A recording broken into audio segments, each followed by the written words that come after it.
Okay. అందరికీ నమస్కారం. Welcome to backlogs బాబాయ్ యూట్యూబ్ ఛానల్. చాలామంది ట్రిపుల్ ఐటీకి సంబంధించి అప్లికేషన్స్ చాలామంది పెట్టుకున్నారు ఇప్పటివరకే. ఇంకాస్త మంది రీవెరిఫికేషన్ రిజల్ట్స్ వచ్చిన తర్వాత లేదంటే రీవాల్యుయేషన్ రిజల్ట్స్ వచ్చిన తర్వాత పెట్టుకోవడానికి చాలామంది వెయిట్ చేస్తున్నారు. సో, ఏదేమైనప్పుడు కూడా ఇప్పటివరకు ఆల్రెడీ ఇదివరకు పెట్టేసిన వాళ్ళు చాలామంది నాకు చేసిన మెసేజ్‌లేంటంటే, సార్ మా ఫోను నంబర్ తప్పిచ్చేసాము. లేదంటే మా నేమ్ తప్పయింది. లేదంటే మేము ఇచ్చిన డీటెయిల్స్‌లో చిన్న చిన్న మిస్టేక్స్ ఉన్నాయి. అవి మళ్ళీ కరెక్షన్ చేసుకునే అవకాశం ఉందా అంటే చాలా వరకు ఎడిట్ ఆప్షన్ ఎక్కడ కూడా ఇప్పటివరకు ఇవ్వలేదు. ఇప్పటివరకు ఎక్కడ కూడా ఇవ్వలేదు. అయితే ఇదివరకు ఆల్రెడీ ఎవరైతే ట్రిపుల్ ఐటీకి అప్లై చేసేసారో, సో, ఆ అప్లై చేసిన వాళ్ళలో మిస్టేక్స్ చేశామని ఎవరైతే బాధపడుతున్నారో వాళ్ళకి ఈ వీడియో చాలా ఉపయోగపడుతుంది. ఓకేనా? వీడియోలోకి, కంటెంట్‌లోకి వెళ్ళే ముందు వీడియోని అందరూ కూడా లైక్ చేయండి. మన ఛానల్‌ని ఇంకా ఎవరైతే సబ్స్క్రైబ్ చేసుకోలేదో ఖచ్చితంగా సబ్స్క్రైబ్ చేసుకోండి. సో, ఇలాంటి విషయాలన్నీ కూడా కొత్త కొత్త ఇన్ఫర్మేషన్స్ అన్నీ కూడా మన ఛానల్ నుంచి మీకొస్తాయి. అలాగే అద్భుతమైన క్లాసెస్ కూడా మన ఛానల్ నుంచి మీకు అందివ్వడం జరుగుతుంది. కాబట్టి ఎవరైతే 10థ్ క్లాస్, ఇంటర్మీడియేట్‌కి సంబంధించి విద్యార్థులు ఉన్నారో వాళ్ళందరికి కూడా మన ఛానల్‌ని మీరు ఆహ్, షేర్ చేయండి. సబ్స్క్రైబ్ చేసుకోమని చెప్పండి. మరి ముఖ్యంగా ఈ వీడియోని లైక్ చేయండి. మరింత మందికి షేర్ చేయండి. ఓకేనా? ఎవరికైతే ఉపయోగపడుతుందో అనుకుంటున్నారో వాళ్ళకి షేర్ చేయండి. సో, ఎవరైతే ఇప్పటివరకు అప్లికేషన్స్ పెట్టేసిన వాళ్ళలో మిస్టేక్స్ ఎవరైతే చేశారో వాళ్ళకి కొంచెం ఉపశమనం కలిగించే వీడియో ఇది.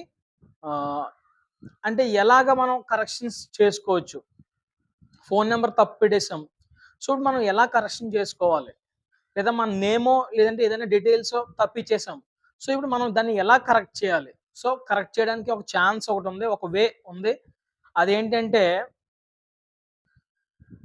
సో, మనం ఏదైతే మిస్టేక్ చేసామో ఆ మిస్టేక్‌ని అడ్రెస్ చేస్తూ ఈ ఆర్‌జేయూకేటీ అడ్మిషన్ టీమ్‌కి మనము మెయిల్ చేయాలి. ఓకేనా?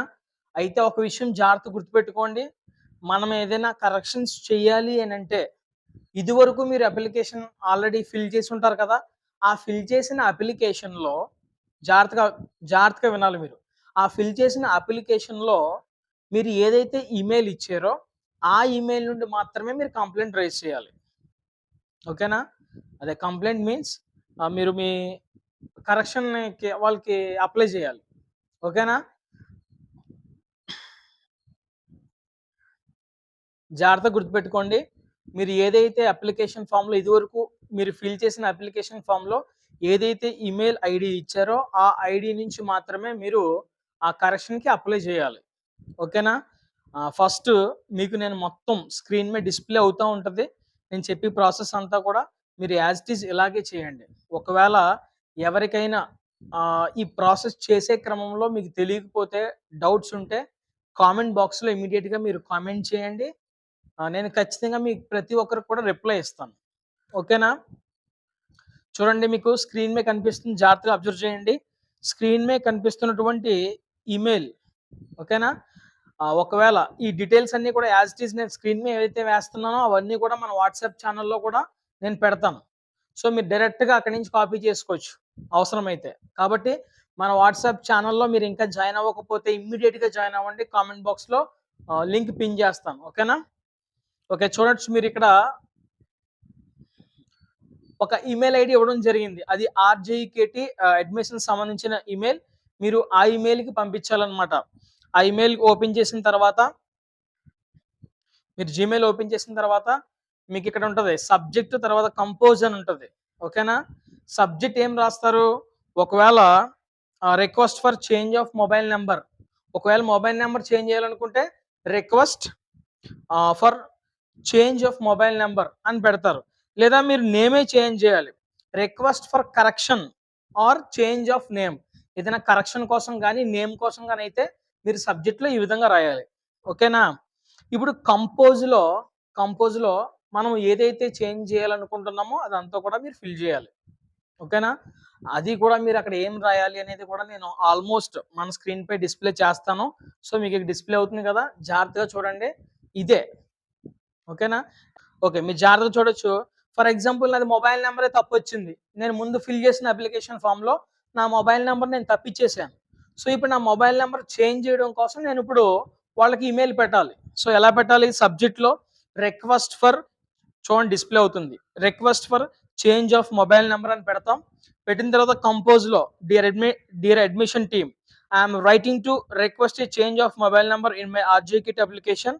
My details are as follows అని ఉంది. ఇక్కడ మీరు డీటెయిల్స్ మీరు అక్కడ ఫిల్ చేయాలి. దీన్ని కాపీ చేసి అక్కడ పేస్ట్ చేసిన తర్వాత ఈ డీటెయిల్స్ మీరు ఫిల్ చేయాలి.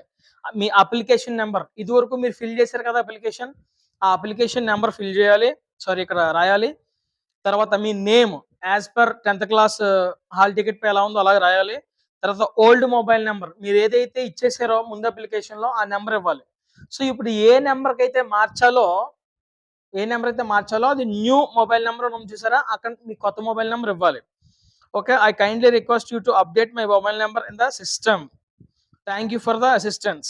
ఓకే. సిన్సియర్‌లీ మీ నేమ్ రాస్తారు. మీ నేమ్ రాసి పైన అటాచ్‌మెంట్ సింబల్ ఉంటది కదా! ఆ అటాచ్‌మెంట్ సింబల్‌లో మీరు ఏమేమి అటాచ్ చేయాలంటే గనక ఆధార్ కార్డ్ ఒకటి, మీ ఆధార్ కార్డ్ ఒకటి, అలాగే మీరు ముందు అప్లై చేసిన ట్రిపుల్ ఐటీ అప్లికేషన్ ఫార్మ్ ఉంటది కదా! ఆ అప్లికేషన్ ఫార్మ్ ఒకటి. ఈ 2 కూడా అటాచ్ చేసి పీడీఎఫ్‌లో సెండ్ చేసేయాలి. సెండ్ చేసిన తర్వాత మీకు వాళ్ళ దగ్గర నుంచి మరొక ఈమెయిల్ వస్తది. ఓకే. మాక్సిమం 95% ఇది ఖచ్చితంగా వాళ్ళు కరెక్షన్ చేసి పంపుతారు. ఓ 5% ఏమో ఏ తప్పిదం వల్లో మొత్తం మీద అది ఆగిపోవచ్చు. ఓకేనా? అంటే కరెక్షన్ జరగకపోవచ్చు. మాక్సిమం అయితే కరెక్షన్ జరుగుతది. వాళ్ళకి కరెక్షన్ చేసి మళ్ళీ తిరిగి మీ కొత్త అప్లికేషన్ ఫార్మ్‌ని రీసెండ్ చేస్తారు. ఓకేనా? నేను ఆల్రెడీ పైన చెప్పాను. దేనికి? మొబైల్ నంబర్‌కైతే. ఒకవేళ ఏదైనా కరెక్షన్ చేయాలిగా అప్లికేషన్ ఫార్మ్‌లో ఏదైనా కరెక్షన్ చేయాల్సొచ్చినా, లేదంటే మీ నేమే చేంజ్ చేయాల్సొచ్చినా అప్పుడు ఎలా రాస్తారు? సబ్జెక్ట్‌లో request for correction slash change of name అని రాసిన తర్వాత dear admission team I am writing to request a correction change of my name in my RGUKT application my details are as follows. మీ application number ఎయాలి ఇక్కడ కూడా. తర్వాత current name మీరు ఏదైతే ఆల్రెడీ పెట్టేసారో అప్లికేషన్ ఫార్మ్‌లో ఆ నేమ్‌ని రాయాలి. ఇప్పుడు కరెక్టెడ్ నేమ్ మీరు దేన్ని కరెక్ట్ చేయాలనుకుంటున్నారు? ఇప్పుడు ఆ నేమ్ కరెక్ట్ నేమ్ ఏంటి? అనేది మనము కింద రాయాలనమాట. దాంట్లో ఫిల్ చేయాలి. ఫిల్ చేసి యాజ్ ఇట్ ఈజ్ మీరిలా పంపించి మీ ఆధార్ కార్డు, మీ ట్రిపుల్ ఐటీ పాత అప్లికేషన్ ఫార్మ్ అటాచ్ చేసి పంపిస్తే వాళ్ళు ఖచ్చితంగా కరెక్షన్ చేసి మీకు మళ్ళీ పంపిస్తారు. కొత్త అప్లికేషన్ ఫార్మ్. అదే కరెక్షన్ చేసిన తర్వాత అప్లికేషన్ ఫార్మ్‌ని పంపిస్తారు. ఓకేనా? సో, మీకు ఆల్రెడీ ఆల్మోస్ట్ అంతా కూడా డిస్‌ప్లే చేశాను. యాజ్ ఇట్ ఈజ్ ఇవే మన బ్యాక్‌లాగ్స్ బాబాయ్ వాట్సాప్ ఛానెల్‌లో కూడా నేను పెడతాను. సో, మీకు డౌట్ ఏమీ లేకుండా క్లియర్‌గా జాగ్రత్తగా పంపించండి. ఒకవేళ డౌట్ ఏమైనా ఉంటే ఎలా పంపించాలి ఏంటి అనేది ఒకవేళ మీకు ఇంకా క్లియర్‌గా ఐడియా రాకపోతే గనక నాకు కామెంట్‌లో మీరు తెలియజేయండి. ఖచ్చితంగా నేను ఒకళ్ళకి పంపించి మళ్ళీ వీడియో చేస్తాను. అంత అవసరం ఉండదు. మీ అందరూ వెల్ ఎడ్యుకేటెడ్ టెక్నాలజీ అంతా పెరిగింది కాబట్టి అందరికీ ఆల్మోస్ట్ ఈమెయిల్ పంపించడం వచ్చే ఉంటది. ఓకేనా? ఒకవేళ రాకపోయినా కూడా ఇక్కడ యాజ్ ఇట్ ఈజ్ నేను శాంపిల్స్ పంపించేస్తాను మన వాట్సాప్ ఛానెల్‌లో. అండ్ వీలైతే కామెంట్‌లో కూడా శాంపిల్ పంపిస్తాను మీకు. అది కాపీ చేసేసి పేస్ట్ చేసేయండి అందులో. పేస్ట్ చేసి మీ డీటెయిల్స్ మాత్రం ఇవ్వండి అందులో. ఓకేనా? మీ ప్రాబ్లమ్ ఒకవేళ మొబైల్ నంబర్ చేంజ్ అయితే మొబైల్ నంబర్ అని ఇవ్వాలి. మీ నేమ్ చేంజ్ అయితే మీ నేమ్ చేంజ్ అని ఇవ్వాలి. రెండాటిలికి ఎగ్జాంపుల్స్ ఇచ్చాను ఇక్కడ. సో, మీకు ఇంకేమైనా చేంజ్ చేయాలనుకుంటే మీరు సబ్జెక్ట్‌లో అది మార్చండి. ఓకేనా? ఇది ట్రిపుల్ ఐటీ అప్లికేషన్‌కి సంబంధించిన కరెక్షన్ డీటెయిల్స్. మీరు ఏ విధంగా చేసుకోవాలి. మన మొత్తం అన్నీ కూడా వాట్సాప్‌లో పెడతాను మన ఛానెల్‌లో. సబ్స్క్రైబ్ చేసుకోండి మన ఛానెల్‌ని. అలాగే వాట్సాప్ ఛానెల్‌లో కూడా మీరు ఫాలో అవ్వి జాయిన్ అవ్వండి. మరిన్ని ఇలాంటి మోర్ ఇన్ఫర్మేషన్స్ కోసం ఖచ్చితంగా మీరు వెయిట్ చేయండి. ప్రతీదీ కూడా మీకు ఇస్తానే ఉంటాం. తర్వాతొచ్చేసి రీవెరిఫికేషన్, రీవాల్యుయేషన్ రిజల్ట్స్ ఎప్పుడొస్తాయని చెప్పేసి చాలామంది అడుగుతున్నారు. సో, నేను ఆల్రెడీ చెప్పే ఉన్నాను. మీరు రీవెరిఫికేషన్ లేదా వాల్యుయేషన్ అప్లై చేయడానికి లాస్ట్ తేదీ నుంచి ఒక 3-4 వారాలు పడతదని చెప్పేసి ముందే చెప్పాను నేను. చాలామంది మే 5థ్ వచ్చేస్తది అంటున్నారండి మా స్కూల్‌లో అని చెప్పారు. కానీ వచ్చిందా? మే 11థ్ వచ్చేసింది. మే 12థ్ వచ్చింది ఈరోజు. అయినా ఇంకా రిజల్ట్స్ రాలా. నేను చెప్పిన ప్రకారంగా 3-4 వీక్స్ ఖచ్చితంగా తీసుకుంటారు. లాస్ట్ ఇయర్ కూడా అలాగే తీసుకున్నారు. So, triple IT application form May 20th వరకు ఉంది లాస్ట్ డేట్. ఇంకెవరైతే అప్లై చేయాలనుకుంటున్నారో దయచేసి అప్లై చేసేసుకోండి. ఒకవేళ లాస్ట్ 18, 19 తేదీ వరకు వెయిట్ చేయండి. రీవెరిఫికేషన్ రిజల్ట్స్ వస్తే అప్పుడు మార్కులు ఏమన్నా పెరిగితే అప్పుడు ఆ స్క్రీన్ షాట్ కూడా మీరు అందులో అప్లోడ్ చేసుకుందురు గాని. సో, జాగ్రత్తగా ఇవంతా కూడా మీరు త్వరగా అప్లోడ్ చేసుకోవాలి. లాస్ట్ డే వరకు కూడా ఉంటే మళ్ళీ వెబ్‌సైట్ బిజీ అయిపోద్ది. ఓకేనా? అంటే నా గెస్సింగ్ ప్రకారంగా ఇదే, అఫీషియల్ ఏం కాదు. నా గెస్సింగ్ నేను అనుకుంటున్న దాని ప్రకారంగా ఒకవేళ రీవెరిఫికేషన్ రిజల్ట్స్ లేట్ అయితే ఈ ట్రిపుల్ ఐటీ అప్లై చేసుకోవడానికి కూడా లేట్ చేయొచ్చేమో. మేబీ డేట్ పెంచొచ్చేమో అని నేను అనుకుంటున్నాను. ఓకేనా? సాధ్యమైనంత వరకు జరగదు. ఇలాగే యాస్ ఇట్ ఈజ్ డేట్‌లో జరిగిపోద్ది. ఒకవేళ ఏమైనా అవకాశం ఉంటే పెరిగితే మన లక్ అంతే. లేదంటే మనం ఏం చేయలేము. ఇంకా ఇప్పుడున్న మార్కులతోనే మీరు అప్లై చేసుకోండి. ఓకేనా? Thank you. Thank you for watching. Please do like, share and subscribe.